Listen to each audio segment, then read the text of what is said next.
Assalamualaikum warahmatullahi wabarakatuh. Selamat pagi.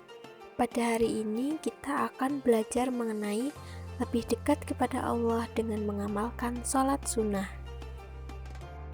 Sebelum belajar, mari kita berdoa bersama-sama. A'udzubillahi minasyaitonirrajim. Bismillahirrahmanirrahim. Raditu billahi rabba wa bil islami dina wa bi muhammadin nabiyya wa rasula. Rabbi zidni ilma warzuqni fahma. Allahumma la sahla illa ma ja'altahu sahla wa anta taj'alul hasna idza syi'ta sahla. Amin ya rabbal alamin. Pengantar dari ibu kali ini adalah perbanyak ibadah sunnah sebagai bentuk kecintaan dan ketaatan kita terhadap Allah dan Rasul-Nya. Sholat sunnah adalah sholat yang sangat dianjurkan untuk dikerjakan. Apabila mengerjakan sholat sunnah, kita akan mendapatkan pahala. Namun, bila tidak mengerjakannya, kita tidak akan berdosa. Pada pengerjaan sholat sunnah, ada yang ditekankan untuk dilakukan secara berjamaah, munfarid atau sendiri, maupun sholat yang dapat dilakukan secara berjamaah maupun sendiri-sendiri. Nah, berikut adalah tabel pembagian sholat-sholat sunnah yang dilakukan secara berjamaah, secara munfarid maupun sholat yang dapat dilaksanakan secara jamaah maupun munfarid.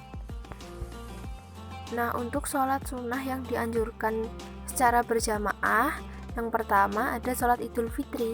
Sholat Idul Fitri ini adalah sholat sunnah 2 rakaat yang dilaksanakan pada Hari Raya Idul Fitri, yaitu setiap tanggal 1 Syawal.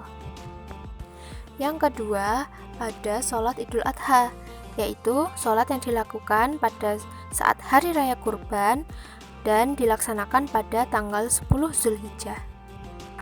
Selanjutnya ada sholat sunnah khusuf, yaitu sholat sunnah yang dilakukan ketika ada peristiwa gerhana matahari. Kemudian ada sholat kusuf, yaitu sholat ketika terjadinya peristiwa gerhana bulan.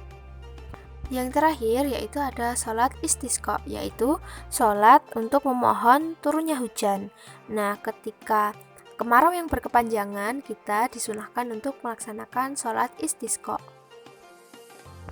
Untuk sholat sunnah yang dilaksanakan secara munfarid atau sholat sendiri, ada sholat rawatib.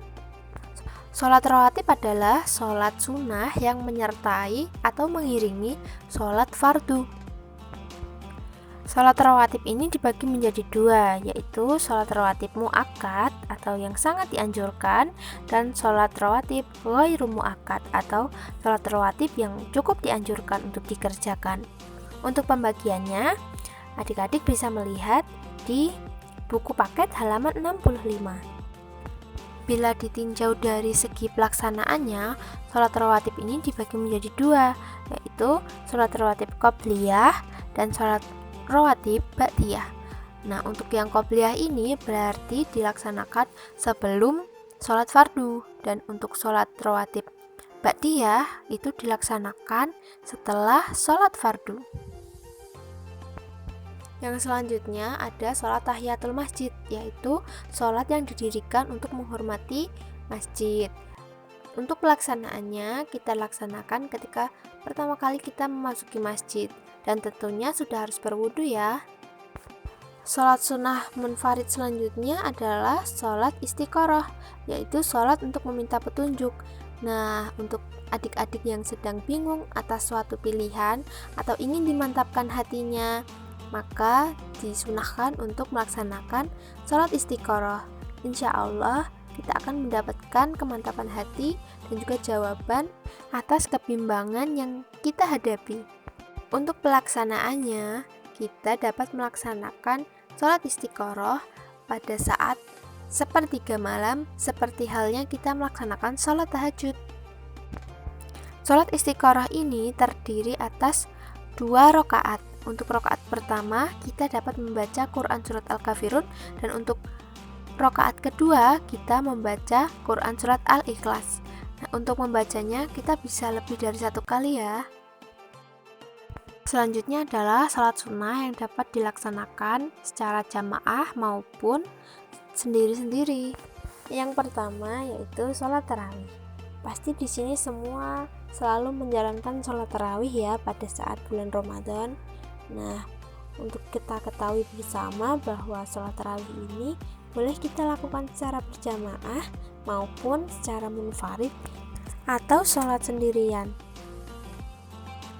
Yang selanjutnya ada sholat witir.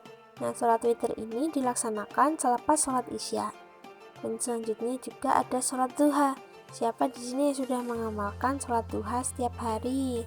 Nah, sholat duha ini bisa kita laksanakan baik jamaah maupun sendiri. Yang terakhir adalah sholat tahajud. Sholat tahajud ini dilaksanakan pada saat sepertiga malam. Nah, itu tadi adalah sholat sunnah dan pengerjaan sholat sunnah. Untuk bagaimana tata cara pelaksanaannya dapat adik-adik lihat di buku paket ya. Untuk tugas dapat diakses melalui Google Form yang Ibu bagikan di grup WA ya, atau juga dapat melalui link di description box. Alhamdulillah pembelajaran pada hari ini sudah selesai. Semangat belajar dan selalu jaga kesehatan ya. Jangan lupa untuk mengamalkan ibadah sunnah. Assalamualaikum warahmatullahi wabarakatuh.